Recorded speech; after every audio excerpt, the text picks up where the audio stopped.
Привет, меня зовут Роман Супер, и я кофаундер компании Relocate. Мы помогаем IT-специалистам, стартапам и деятелям культуры переезжать в Америку, Европу и Великобританию. Я сам обладатель визы Global Talent UK, уже 2 года живу в Лондоне, а до переезда в Лондон я работал в компаниях Яндекс, Mail.ru, Циан. В общем, неплохо разбираюсь в российской айтишке тоже, да и вообще в айтишке. Сегодня я вам расскажу про визу Innovator Founder UK. Это относительно новая виза, которая появилась в апреле 2023 года и пришла на замену стартап-визе Великобритании. Давайте же разберем, чем она отличается от прочих виз, которые уже популярны и по которым переезжают люди в Великобританию. В частности, Global Talent Visa UK.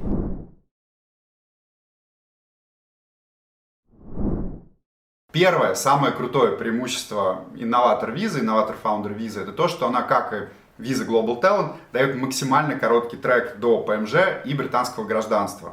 ПМЖ в Британии называется ILR, Indefinite Leave to Remain.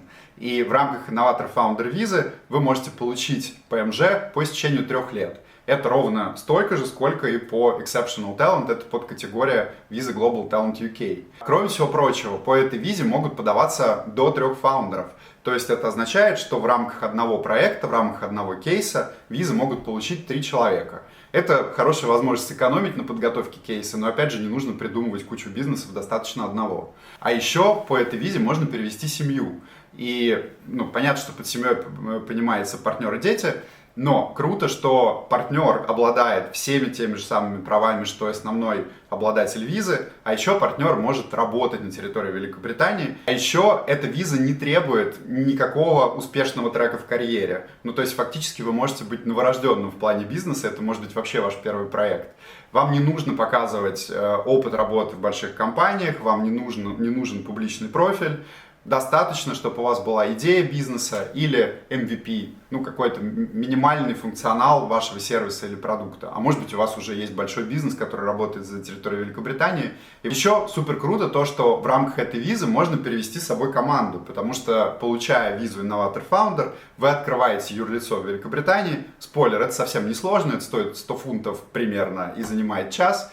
Но при этом вы можете перевести ключевых сотрудников по визе Skilled Worker, рабочей визе, если вдруг им важно и интересно жить и работать в Великобритании. В общем, мало виз это все позволяет.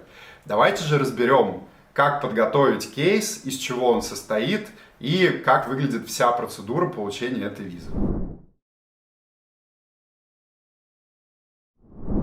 Начнем с подготовки бизнес-плана, потому что это ключевой документ вашего кейса на визу Innovator Founder.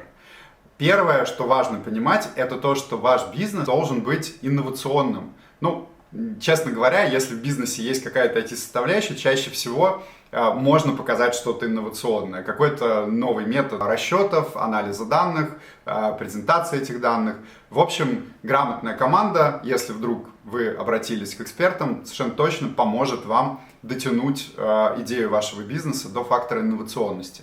Также очень важно, чтобы бизнес был жизнеспособным. В общем, чтобы он был подтвержден какими-то экспертными навыками, экспертизой, которая есть в рамках вашей команды, а также средствами, которые вы показываете в рамках кейса, и Endorsing Body рассматривает это как целостную картину вашего бизнеса. Третье, немаловажное, это то, что ваш бизнес должен быть масштабируемым.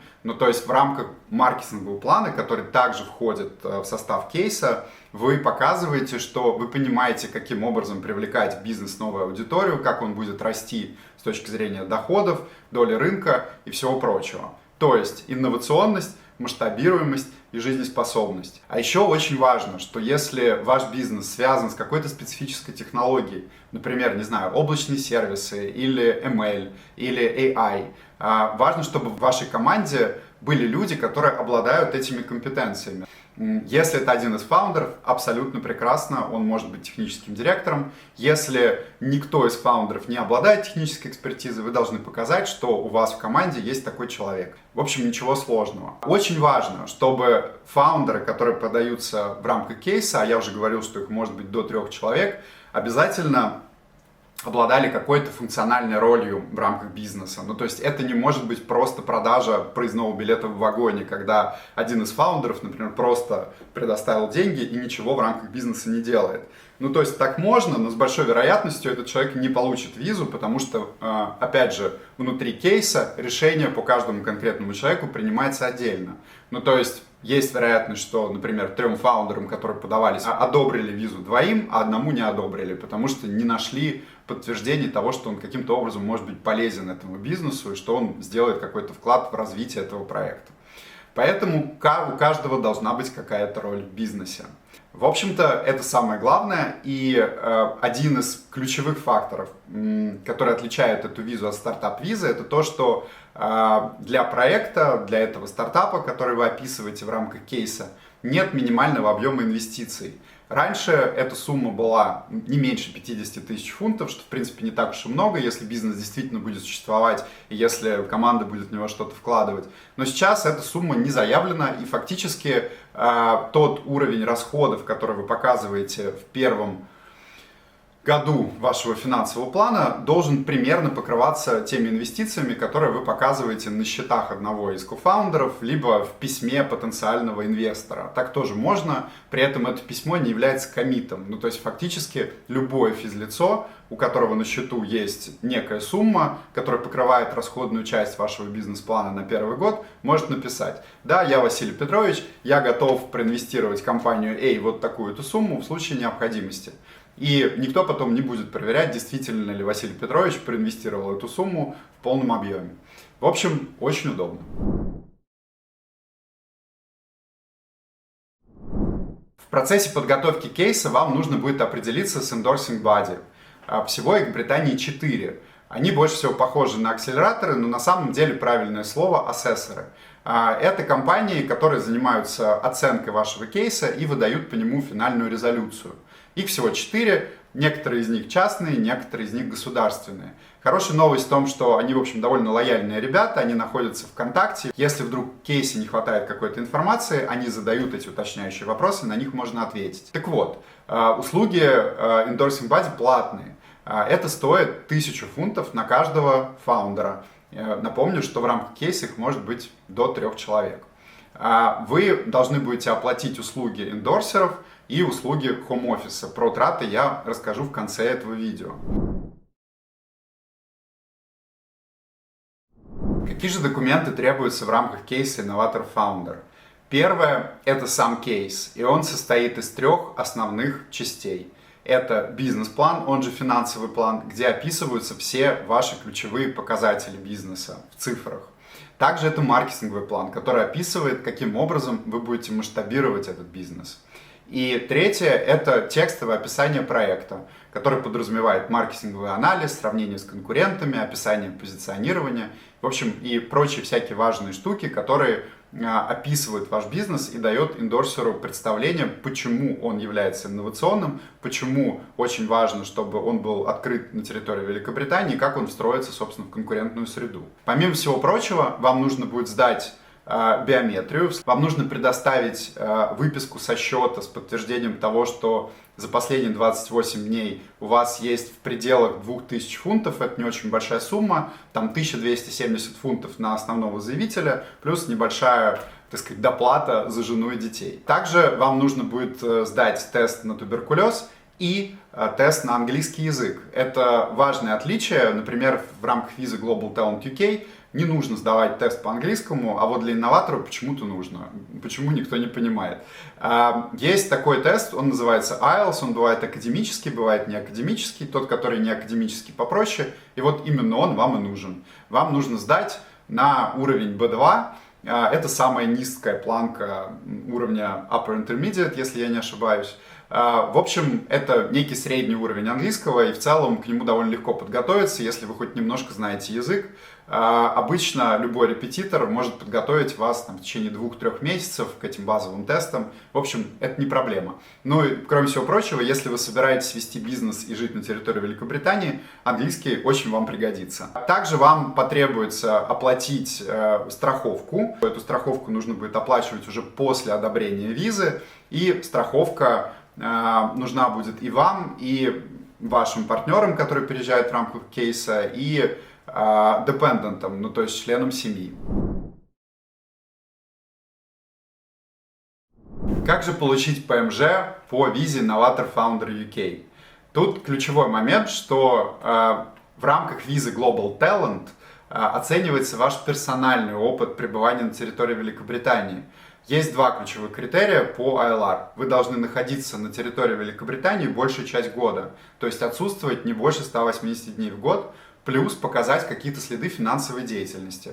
Это прямые списания с вашего британского счета, например, за интернет, телефон или, не знаю, cancel tax, а также заплатить какие-то налоги. В случае Novator Founder оценивается не ваш собственный опыт, а результаты вашего бизнеса по истечению 3-летнего периода, на который выдается виза. И там есть 7 критериев, которые оценивает Home Office, и вы должны удовлетворить как минимум 2 из этих 7 критериев на выбор. Что же это за критерии? Первое, ваш бизнес должен привлечь не меньше 50 тысяч фунтов инвестиций за эти 3 года. В принципе, сумма это небольшая. И если бизнес реально существует, если он развивается, если вы нанимаете людей, запускаете рекламные кампании, вкладываетесь в разработку, вы уж точно их потратите. Второе – это патент. Мне кажется, это вообще один из самых легких критериев.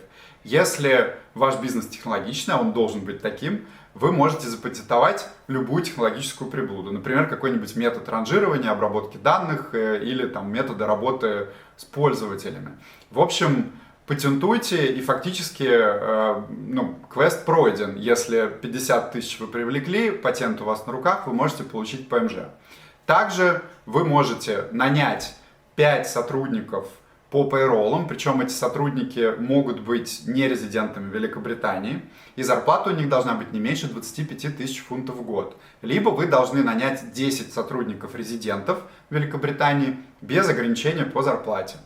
Как вариант, у вас может быть критерий по кэшфлоу, то есть вы должны показать за 3 года определенный уровень кэшфлоу или определенный уровень клиентской базы.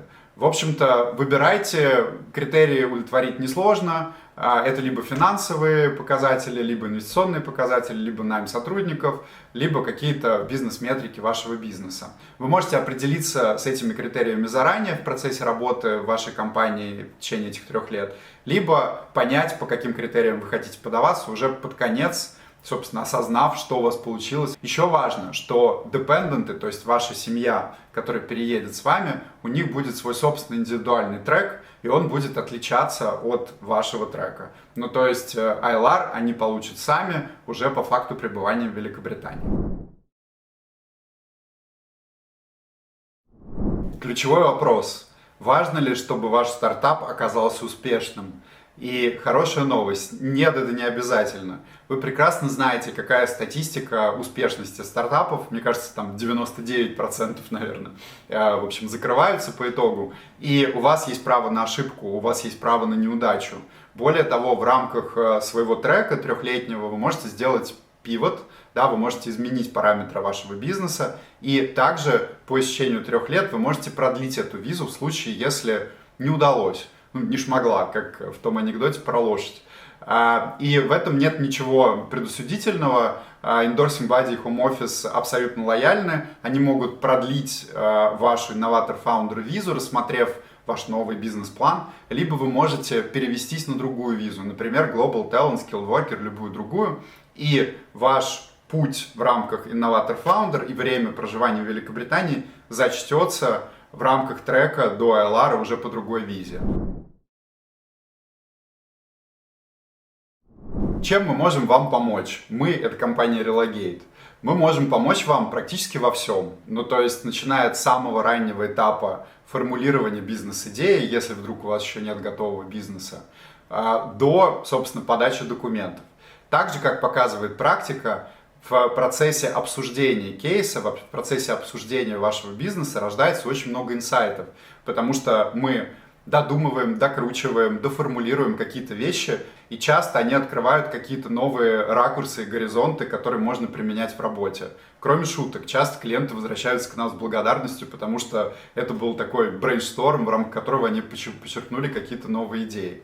Но самое важное это то, что в рамках Relocate у нас есть вся экспертиза для того, чтобы правильно подготовить бизнес-план, для того, чтобы правильно сделать маркетинговый ресерч, да, и изучить ваших конкурентов, для того, чтобы описать маркетинговый план и то, как вы будете масштабироваться. Но главное сделать очень внятное, понятное текстовое описание проекта, которое является фактически вашим питч-деком, презентацией, и то, что в конечном итоге будет рассматривать endorsing body. Мы помогаем во всем процессе работы над визой, а также сопровождаем вас после ее получения. Потому что, как я говорил, есть проверки. Первые две проверки проводят endorsing body, они относительно легкие. То есть фактически вам нужно показать какую-то динамику в рамках своего бизнес-плана.